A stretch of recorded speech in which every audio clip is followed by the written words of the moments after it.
If Lady Gaga married Snoop Dogg, she would be Lady Gaga Dog. If you go back to Rainy Day Music Fun, episode 1, featuring the Yama Man, and if you look at that video, that episode, you'll see that, and you'll also hear that I told a story about my friend Ben's messy apartment, and I kind of messed up the end of the story, so this is a correction. Let me turn on the house lights, and this is a correction on that story. So 2 weeks later, this part goes at the very end of the story.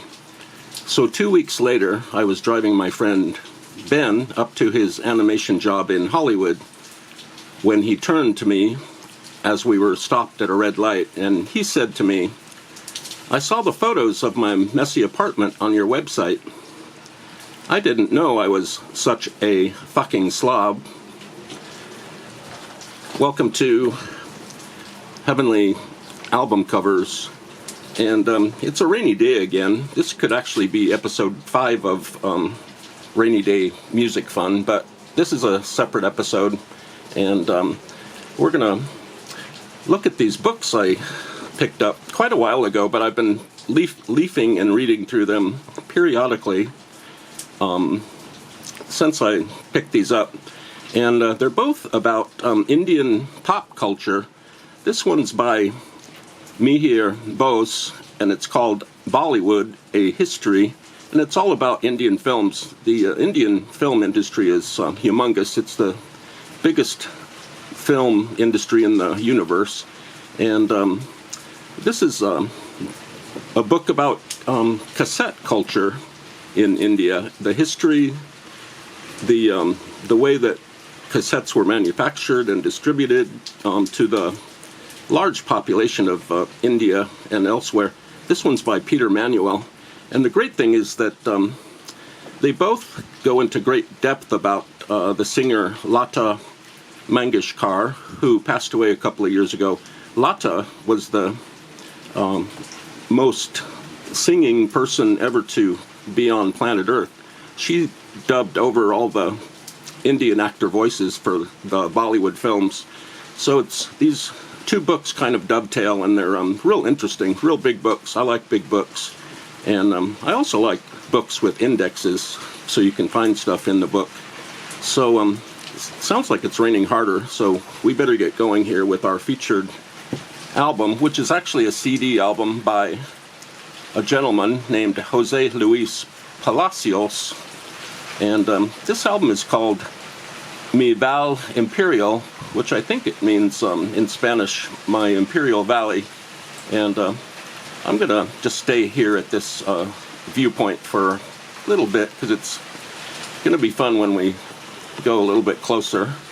And there's Jose Luis Palacios, and I'm going to have to take the little paper stuff, the printing, the paper inside the jewel case out, so we don't have any reflections.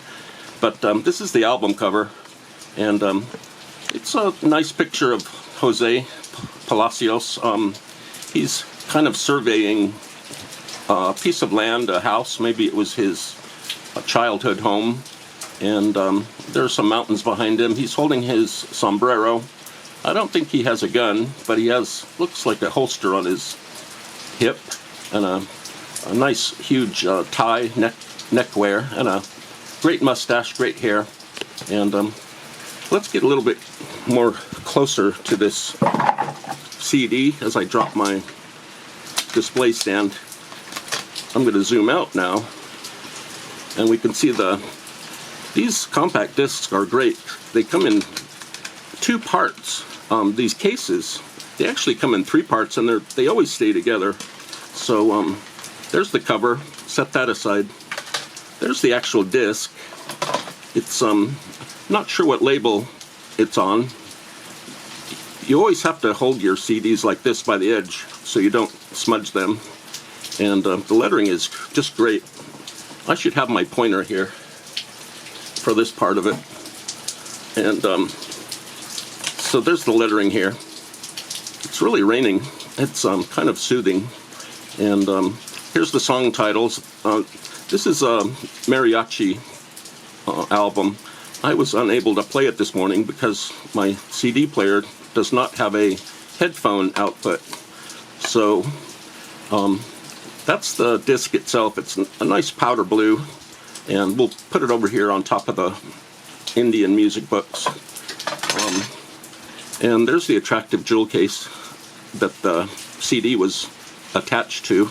We're going to have to pry this open. I don't think I've ever done this before. There we go. And as you see, there's a card inside, a flimsy piece of paper, but it has printing on the back. And there's the back side of the album, more or less. And again, it's Jose Luis Palacios and his album Mi Valle Imperial. And he's in a different setting here. He's not in a mountain valley setting. He's nearby some sort of, I don't know what this is. It's like a temporary performing center or something. And some of the lettering is obscured down here. This is the same photograph of Jose Luis Palacios that's on the cover, except this is a smaller version. And look at that barcode there. It's really slender and vertically inclined. There's lots of clouds here. Let's go back to the actual cover if I can find it. It's under the jewel case now. And this is flimsy also again. It looks like it was a home printing job, possibly. I've got to get a sip of coffee, stay awake. I bumped my head twice this morning. I do it a lot. We are renovating this little tiny shelf compartment in our kitchen, and I was taking stuff out of it, like old onions and boxes and knives and kitchen implements, and I'd left the door of the little compartment open, and when I got up, I banged my very top of my head twice. I didn't learn the first time, so my head kind of hurts. Once when I was a very small child, I was over at my aunt's house, and I fell down off a chair and I bumped my head. And another time, I was in a cabin. We were on like a weekend vacation. They had a nice they had a nice fireplace inside the main room in the cabin, and I reached down into the fireplace and I really bumped my head badly on it was like a piece of installed wooden lumber that was jutting out, and I just barreled into this piece of wood. So I tend to bump my head a lot. And so here's a better view of Jose Luis Palacios. I think you can all see it. And the incredible thing is that Jose is, I'm going to get a tighter grip on my pointer. He's purple, and he's definitely cut out here. He was placed here. It's a very outstanding graphic trick, almost. He looks wrong, and he also looks right at the same time. He was just super glued down here on the cover, and they added some sort of Photoshop shadowing here. Let me get my fingers out of there. I think you can see it. And he just looks like he's from another planet. And but he's kind of gazing this way up towards this tree. Maybe he climbed this tree when he was a small infant. I'm not sure. I'm assuming this is his childhood home. It could be maybe the local supermarket or something, but it has a driveway, and it's, if you look really closely down here, there's like some water, like a river. He lived on the river as a child, and he climbed this tree. You can get a whole story out of this little simple cover if you use your imagination. So that's Jose Luis Palacios. That's the back of it. It's very white, like the styrofoam. And I like this back cover is okay. Must be the logo of the record company. I can't read it. the type is so small all over this CD package. But I like this cover a lot. It's I almost didn't buy it. It was one of those borderline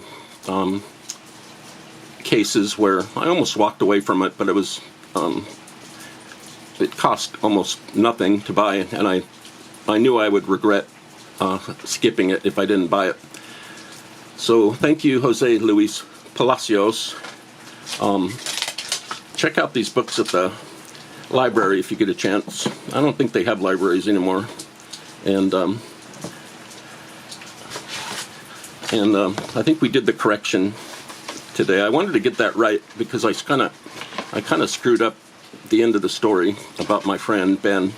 I was kind of excited to tell the punchline, so and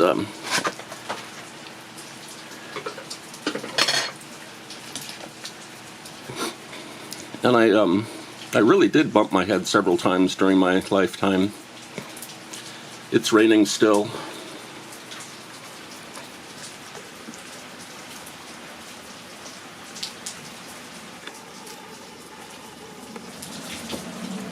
We tend to like chairs in the backyard, like single chairs, so we can, or at least I like single chairs in the backyard, so we can put tools on them and kind of use them as overall general places to put things. And that's a chair I painted. All the paint's chipping off now, and the rain is further warping the paint patterns on the chair. And once again, there's the birdhouse I built for the birds. It's actually not a bird house, it's a bird bath, and they don't really need it today.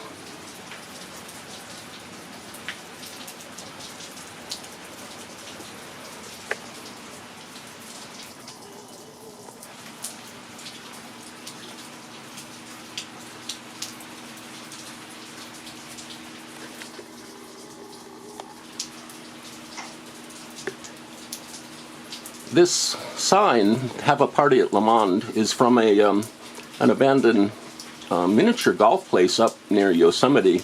They also had little kiddie rides in boats, and we were driving up there. This is a long time ago, and we saw this abandoned miniature golf place. We walked around there for a while, and this was one of the last few signs at the miniature golf place that was still intact and that we took. Probably illegally, but nobody was up there. But so that's the little miniature golf sign. The place was called Le Monde Miniature Golf something. Miniature Golf Paradise.